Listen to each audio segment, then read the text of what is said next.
All right, so I just wanted to make this short little video just about Stockwatch, just about Stockwatch. I'm not putting any other videos or anything in this.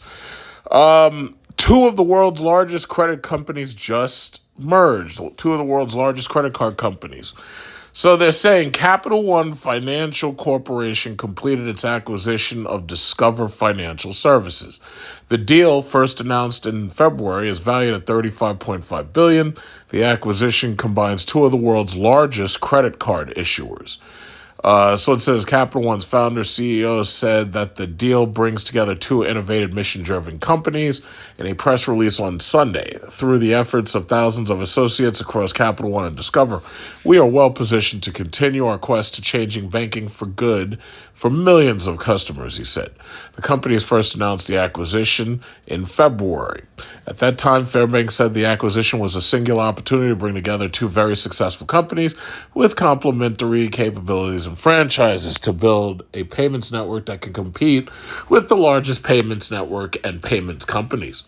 Capital One reported $1.4 billion net income during its first quarter earnings in April. Discover reported net income $1.1 billion that same month.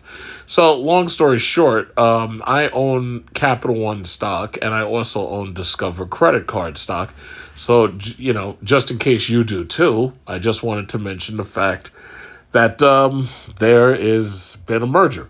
And as far as future mergers, I believe Goldman Sachs is supposed to spin Apple Card off, and Apple Card is possibly going to go to someone else. I'm not sure exactly who they are going to finalize going with because I don't believe they finalized it yet. But Goldman Sachs, the problem with them is they're not equipped to deal with customer requirements. And some of these smaller banks absolutely are equipped, like Capital One is equipped for that. But, the problem is Goldman Sachs, that's not what they do. They do like big mergers and acquisitions and stuff. They're not into, having to dial one to speak to a representative. That's not what they're about. So Apple Card, there's a number of things that Apple Card doesn't do very well. One of them is customer service. Another thing that Apple Card doesn't do very well is they don't have, from what I know, they don't have an easy mobile deposit system. With any of my banks that I use regularly, if I get a check, I can easily deposit that check by taking a picture of it, take a picture of the back, and it's instantly deposited. It takes about 2 days to clear, but for the most part, it's instantly deposited. Apple Card, for some strange reason, does not have that. The other issue is, how do you get your money out of Apple Card? So to put money in Apple Card, you can transfer money from a linked bank account to Apple Card. To get your money out of it, you either have to spend the money by using your Apple Card account, but what I don't believe that you have the ability to go to an ATM and withdraw money. I don't even think that you can do that if you have the physical card. Now, I could be wrong because I've never actually tried to withdraw money from Apple Card using a ATM machine. But as far as I know, Apple Card, yes, I've used it before as payment for credit swipes, but I've never been able to use it to take money out of Apple savings. Because, see, Apple Credit is one thing. That's using Goldman Sachs MasterCard. But what Apple Card never, ever gave us was they never gave us a debit card. So even with my Capital One, I use Capital One Venture in order to store up travel points. So that this way, like even right now, I have close to $2,000 based on rewards points alone. And usually when I store up about $1,000, maybe $1,500 of rewards points, usually I'm on my way to some exotic place, and I usually use that money, which is basically just rewards, to pay for a hotel or whatever it is. Now, the Biden administration, and I was thinking about this yesterday, the Biden administration wanted to get rid of credit card reward points because they called it an untaxed kickback. So these, of all the things that they could have been thinking about and all the things that they could have been thinking about improving, they're worried about messing with my credit card points. So some people are like, oh, yeah, well, Trump is terrible and all this. But the bottom line is, if I only have two choices and I think that the other one's just as bad, it's like I'm not going to vote for that one. I'm going to vote for, I don't want Diet Coke. If you're going to give me Coke, give me the real thing, So that's just one of the stories that was there, the merger between Capital One and Discover. Then there was this other story, so I guess this will be the middle story. Is it possible to achieve a perfect credit score of 850? Now, I've shown you my credit constantly. It's almost like a bragging point for me. And, I maintain an 850 because the thing you got to understand is, and it took me a little while to understand it too, you don't just get an 850. You have to maintain an 850 because there's a number of factors that go into keeping your credit score high. For one thing, there's credit utilization. If you're not using your credit cards, they'll close them. If they close your credit cards, you start suddenly losing availability of credit, and then that could cause your score to go down, even if you yourself didn't really do anything to cause it to go down. Number two is making late payments. Now, I haven't made a late payment in years. Like, it's been over 7 years since the last time I made a late payment. In addition to that, the length of your credit history is important. Now, to get an 850, chances are you're going to be an older person. You're not going to be a young person because you need a long credit history. So if you assume that you get your credit started when you're 18, chances are you're going to mess it up. But if you don't mess it up and you're able to keep your credit spotless for at least 10 years, that will bring you closer and closer and closer to getting an 850. The thing about it is the length of your credit is important. So if you haven't had credit very long, you're certainly not going to have excellent credit right away. In addition to length of credit, you also have to take into account types of credit. I've got mortgages under my name. I've got car loans that are under my name. I've got credit cards under my name. And the important thing is that all of them have been paid on time routinely. None of them have ever been late payments. Now, my car notes have never been at late payment because I had them take it direct deposit. My mortgage has never been late payment because I have it taken pretty much direct deposit.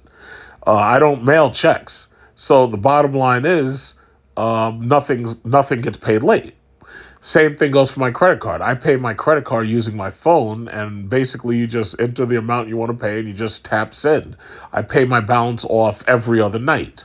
So by doing that and changing the actual reporting of your credit, you're making it so that instead of looking at your credit on a monthly basis, now they have to basically see on a bi-weekly basis that you're paying off all your bills. So yes, it is possible. I know because I have it. So it says for the last couple of years, the average credit score for U.S. adults has been right around 715. If you're a perfectionist, a 715 might not seem high enough, since most people's scoring models range up to a maximum of 850. But is it even possible to obtain an 850? Yes, because I have one. According to the FICO, it is. However, it's incredibly rare. I don't consider myself incredibly rare, unless you want to say that, a black man with perfect, excellent, pristine credit is rare, which I don't think that's true. But it is what it is. It says less than 2% of the population has perfect credit scores. Even for me, a former NFCC certified credit counselor and a credit expert, 850 has been out of reach so far. So I'm doing slightly better than you are. Sorry about that. This year, my FICO score reached 842. With that said, I'm in no rush to hit an 850, and you shouldn't be either. Well, I don't agree with you. Why? Other than the ego boost, yes, that's right, there's no benefit to having perfect scores. I don't believe that. I believe the ego boost is enough. In fact, once you're in the high 700s, your credit score already qualifies you for the best credit cards and loans available in the market. I agree. Let's see. What is the perfect credit score, and is it even possible to achieve? The most widely used credit scoring model is FICO, which ranges from 300 to 850. A perfect 850 is achievable, but most of the population will never have scores that high. According to the most recent available data, only around 1.7% of U.S. adults have FICO scores of 850. So that makes me part of the 1.7. The group most likely to achieve score perfection is older adults since they have the benefit of longer credit histories and more financial stability, both of which help build high scores. Does that mean that you have to wait for retirement? Definitely not. In 2016, FICO highlighted a case of a 43-year-old who was at that time the youngest person who... Yo, that is fucked up.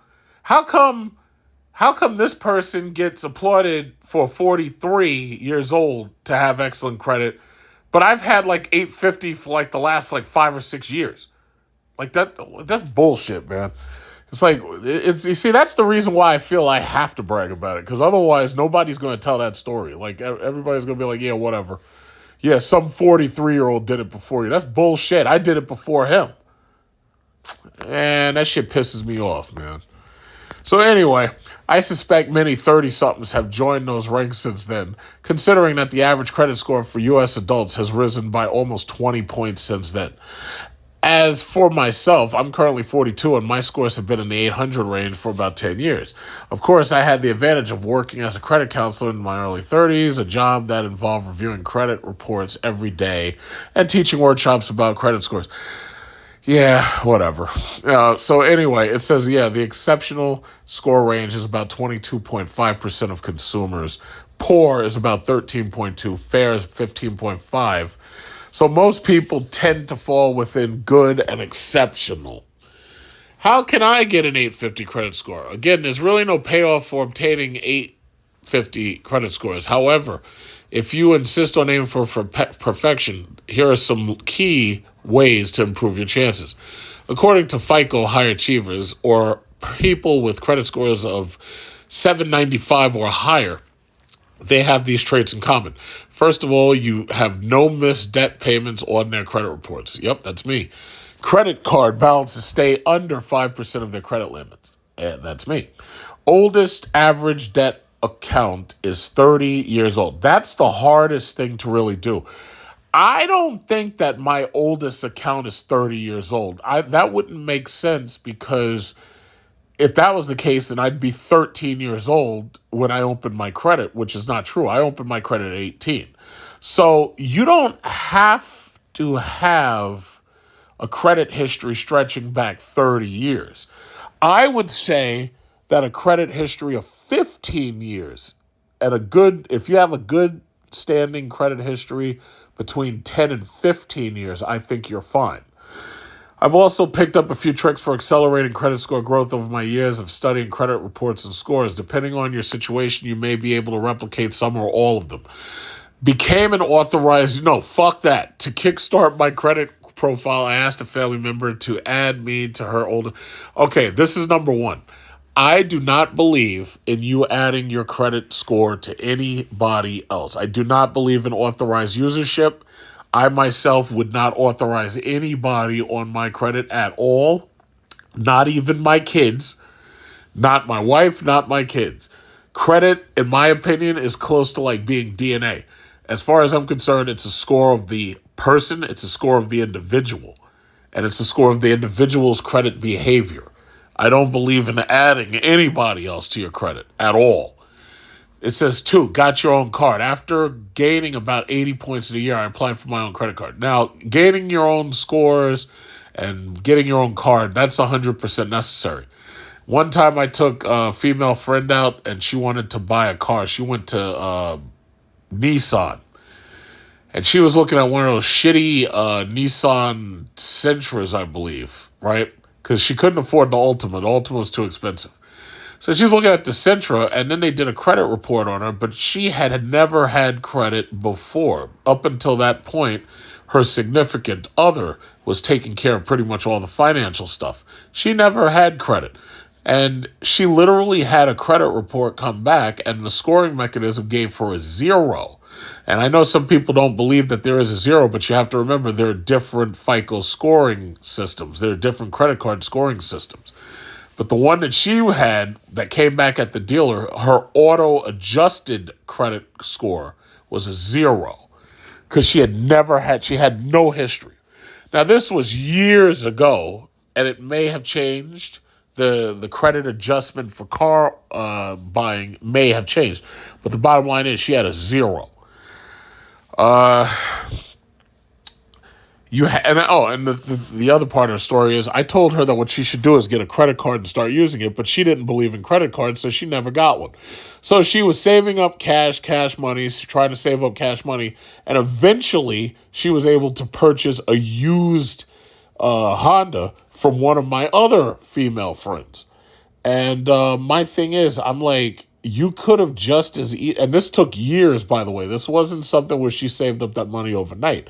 And I'm like, you could have taken a credit card out, used it, paid it off, and you could have started building your credit history. Or you could have accepted a not so great deal, but it was a hell of a lot better than it would have been now. And you could have actually gotten a used car with a loan, and then you could have paid that loan down and used the used car itself to help build your credit. Because some people don't understand.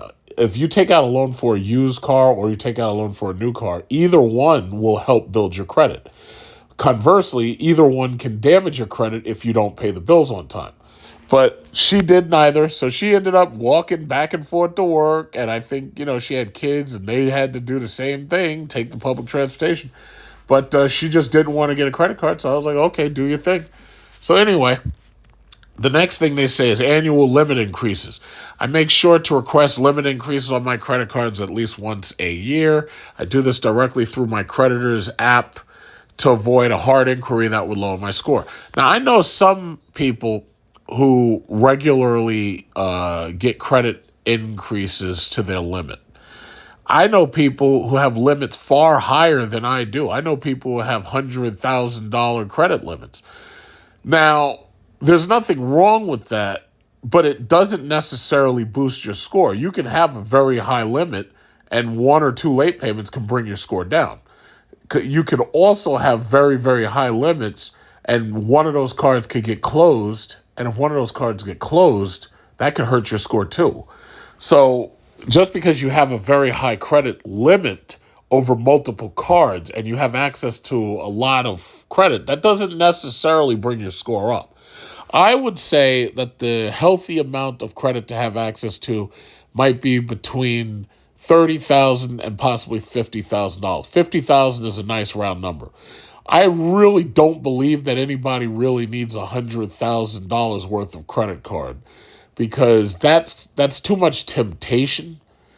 Now, there are some people who want to brag about black cards but see, the problem that black cards have is, number one, when you spend on a black card, they expect you to spend extravagantly. Like, they expect you to spend $250,000. Now, if you're the person who owns a business, oh yeah, black card might be for you. If you own a business and it's like a professional business or something and you deal in a lot of money, you deal in payroll and everything, oh yeah, a black card might work out for you. But black cards really don't make that much sense unless you're like a Wall Street person and you travel a lot, for one, because they usually offer concierge services. They usually offer a lot of travel benefits. They usually, like, most of the stuff that you see for these like YouTubers with these first class flight videos where you see them getting escorted to the airport with an S-Class or BMW 7 Series, or they're in first class and they're getting all kinds of crazy mileage bonuses and points. Most of that could be attributed to a business credit card. For the most part, that business credit card can be a tax write-off. So they themselves might not be paying this out of their own pocket. They may be using a credit card for all of their purchases, and then they're soaking up the rewards. Part of why the Biden administration was trying to get rid of it, they called it a tax-free kickback. But the reality is, black cards aren't all they're cracked up to be, because like the Amex Centurion, regardless of all the benefits, the Amex Centurion basically says you have to spend no less than $250,000 a year on that card. So you wonder, it's like, who the hell is spending $250,000 a year? Well, some people may use that card for payroll. Some people use it to buy equipment every single year. Okay, that could very well be a possibility. Like maybe you own a service, and that service, requires that kind of equipment and purchases per year. Owning a black card is not all it's cracked up to be. That's something where, first of all, usually you have to get invited into it. And number two, it's not easy to keep it up. If you're not spending $250,000 a year, you incur all types of fees or you get kicked off. And I've dealt with those type of business credit cards before, and as long as if you're purchasing things like you're purchasing Xerox machines, printers, photocopiers, fax machines, computers. Oh yeah, it's real easy to spend $250,000, but if you're not doing that on an annual basis, that could be a big problem.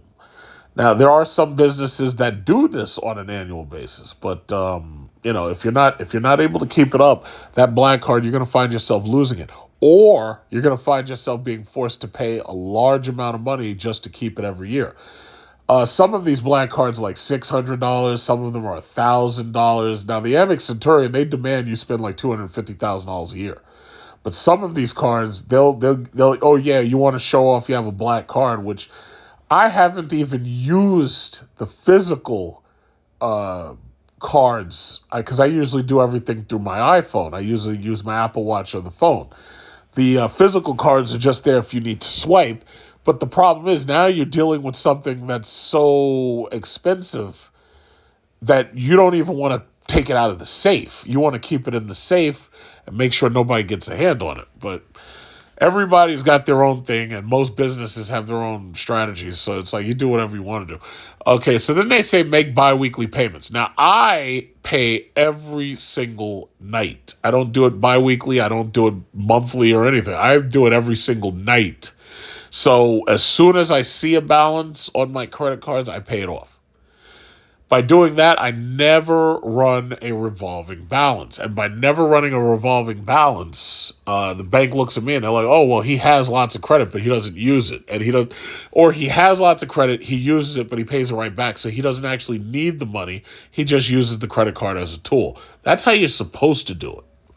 A lot of people, they go out and buy all this stupid shit, Prada, Gucci, Femi, and Birkin, and all that garbage, that stupid Gucci belts and stupid Gucci sneakers. You walk around looking like goddamn clowns. All of your stuff is cheap and is being made in Indonesia or China by some child who's getting paid $5 an hour. No, $5 a day if he's lucky. He's getting 5 yuan an hour, 5 yuan or 5 yen an hour to make that. And you're rocking it like you did something. You didn't do nothing except run up a credit card bill. So anyway, does an 850 credit score matter? It says having an 850 credit score doesn't benefit you. I feel it does. It says it doesn't benefit you in any tangible way. I feel it does. You don't need an 850. I feel I do. To qualify for the best loan interest rates and terms. I feel I do. I feel that when I have an 850 and I walk in there, wherever it is, I want to buy something or finance something or whatever it is, if I have the topmost score, there ain't nothing you can say to me except the best possible rate is the rate that you're going to get. And that's it.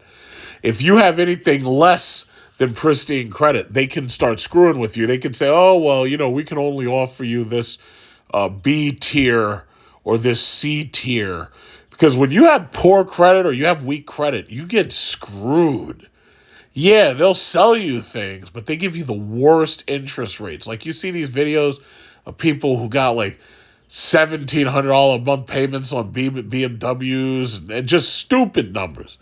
And you're like, wait a minute, $1,700 a month? What kind of BMW is that? I hope you got like an iX or what is it, a XM or something like that. I hope you're not driving around in some lame-ass 3 Series or some stupid 5 Series competition or something like that. But the problem is some of these people, they got shitty credit. They have poor, responsible behavior.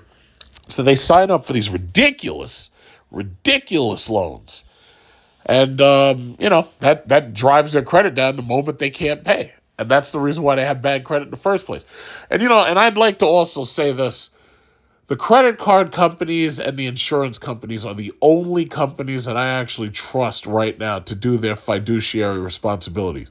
Biden administration, he was trying to figure out a way to break the credit card companies and basically kill them off. He was trying to figure out ways, just like I keep mentioning, he was trying to figure out ways to get rid of rewards points.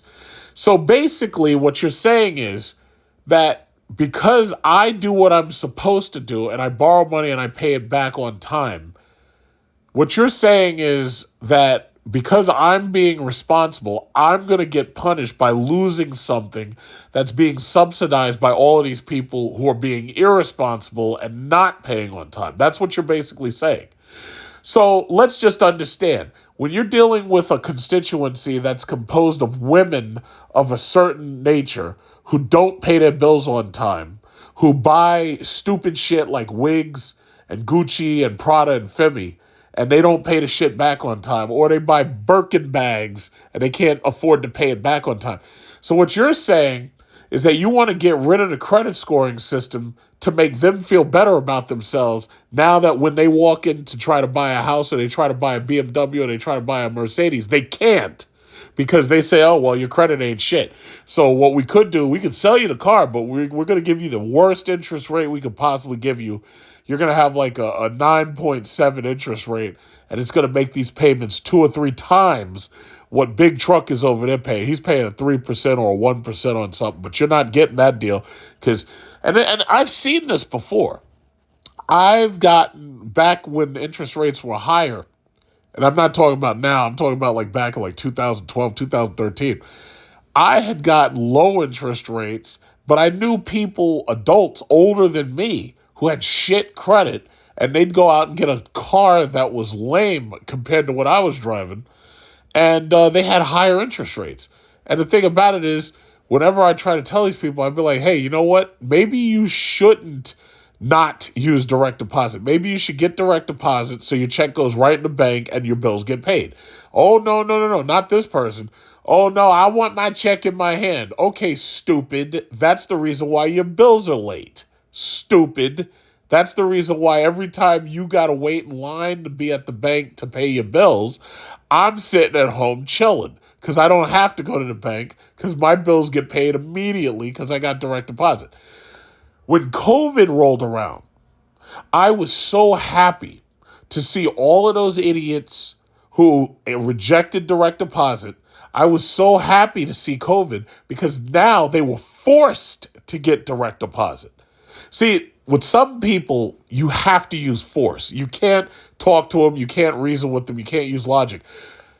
But force works. Force always works. Just think about all of these people who the cops try to arrest them, right? When they start their shit, oh, I'm not going to jail and get your hands off me. As soon as you pull that fucking taser out, you shove that taser into their skin, then they start behaving because that electric shock, that millions of volts of force and electrons and power, that sets them straight. Sometimes you have to use force with certain people because they just don't get it. They just don't get it.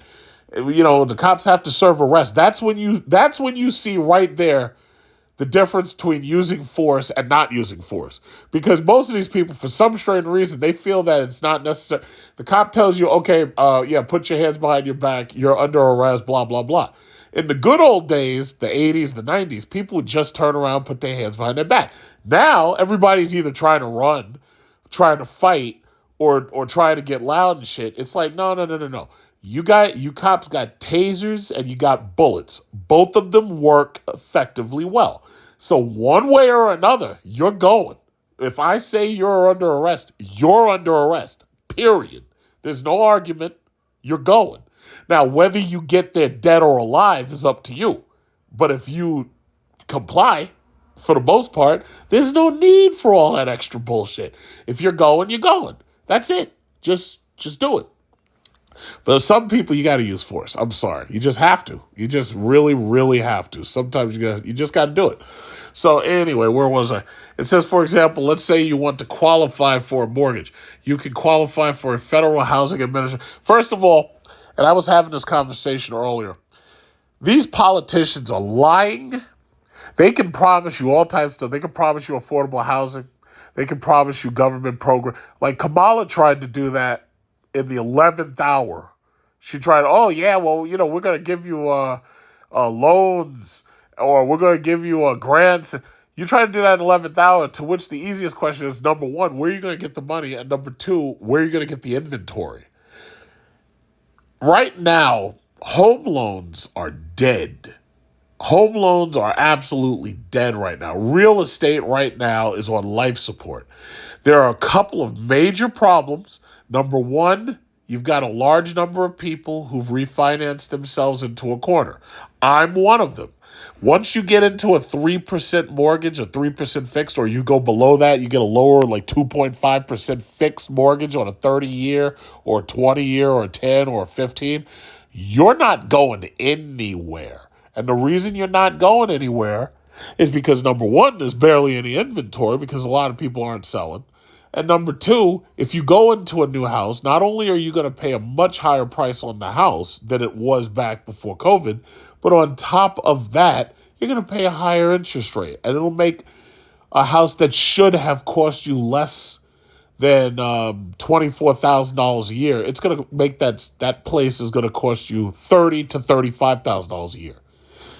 I know somebody personally. I was just talking to them a couple of days ago, and they were telling me that they got a mortgage. And when I heard the number, I just gasped. They were like $5,000 a month. But I live in New York City. That's what it costs. And if you get an apartment, you might have an apartment worth $5,000 a month now because they've jacked up all the prices. And the rent was going to get jacked up simply because there's no houses to buy. And now there's a lot of people, oh yeah, I want to get my dream home. You ain't buying nothing because first of all, there's no dream homes to buy. And then on top of that, you can't afford it. So for the few people that you hear about with the wonderful stories about the miracle house purchase, for every one of those people, there's about 1,000 people who can't buy shit because either they can't find a place that they want, they can't find it where they want it, or they can't afford it. It's one of those. It's just usually one of those. So that's the second story right there. So they're saying for conventional loans, most lenders will approve for their lowest interest rate with scores of 760 or higher, and you won't have to pay private mortgage insurance if your down payment is at least 20%. Okay, so you want me to put down 20% on a starter house that most likely cost about $600,000. So what's 20% of $600,000? But that's here in New York. Now, I know in some of those other states where nobody wants to live, like South Dakota and like Wyoming, yeah, I understand out there the houses might be cheaper. But here in New York where people actually want to live, yeah, it's like a starter house is like $600,000. Even a rundown crack house is over $500,000. It's sad. It's really sad. So that was story number two. Last thing I wanted to talk about. I usually am on MSNBC. No, I'm sorry, not MSNBC. I'm usually on MSN a lot. And they have, and the reason why I like their, what is it called? Their comment section is because for the most part, it doesn't have the AI garbage that these idiots on Yahoo have, which is just absolute garbage and trash. So I don't even bother going on Yahoo because their AI is extremely aggressive. And they like to delete comments. They like to basically, what is it called? Silently ban, or what is it called? Quiet kick or whatever. They like to delete your comments after you make them. So I don't even bother wasting my time there.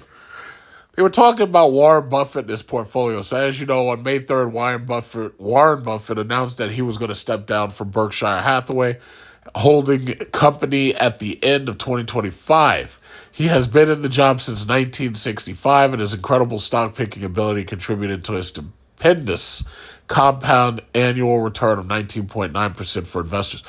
So they say the story is by Anthony DiPizio, but it might as well be AI because the thing about it is the story is like 32.9% of Warren Buffett's $286 billion portfolio is invested in 3 artificial intelligence stocks.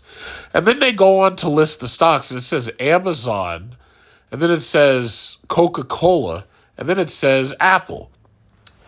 Long story short, Coca-Cola, Amazon, and Apple are not AI stocks. They're not. I would argue NVIDIA is not an AI stock. They call these AI stocks because, as far as they're concerned, these companies when they release information, they just talk about the fact that they're investing in AI. As you know, Coca-Cola makes soft drinks and beverages. Coca-Cola is not an AI company. They may use AI to make their popular product better, but they are not an AI company. Apple is not an AI company. In fact, Apple Intelligence was a disaster when they launched it recently on the iPhone 16. Apple makes iPads, Macs, earphones, iPhones, iPads. Apple uses artificial intelligence to try to make its popular product better. Amazon is not an AI company. Amazon is a delivery company, and they also make some electronic products.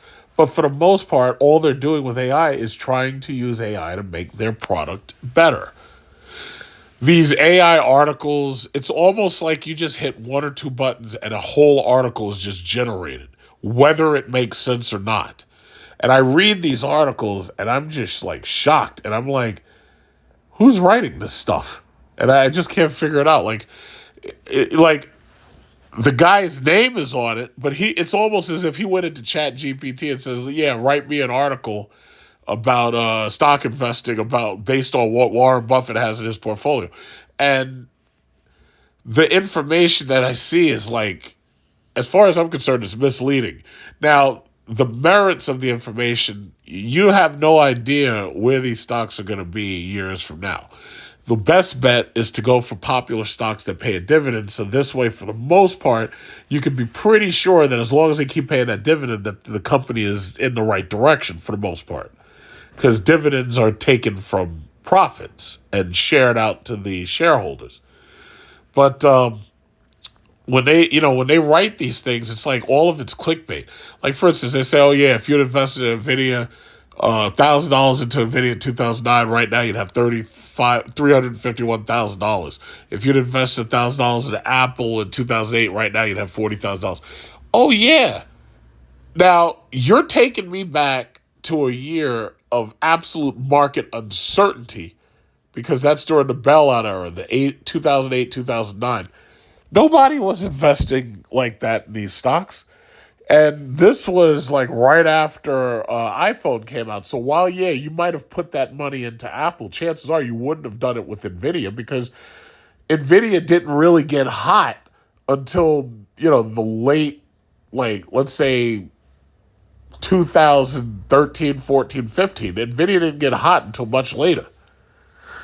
Same thing for Netflix. When Netflix first came out, if anybody remembers, I mean, they were mailing you DVDs that you watch and you had to mail them back.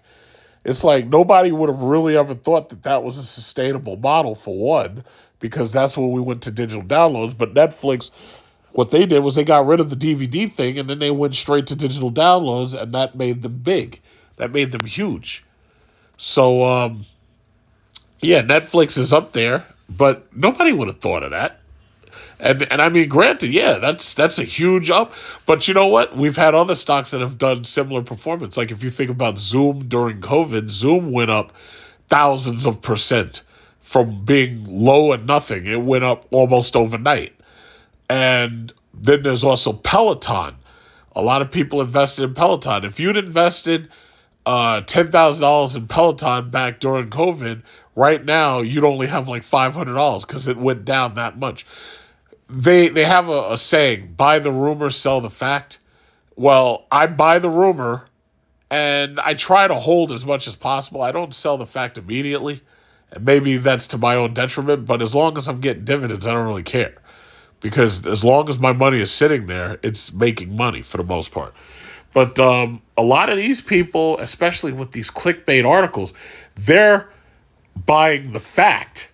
And you're supposed to buy the rumor and sell the fact. You're not supposed to buy the fact. There's always going to be people who buy the fact, but they're never going to make as much money as those of us who bought the rumor. But they just have to learn the hard way. So that's all I wanted to talk about. Those are the three articles that I just wanted to talk about. So, question, comments, criticisms, they can go in the URL section.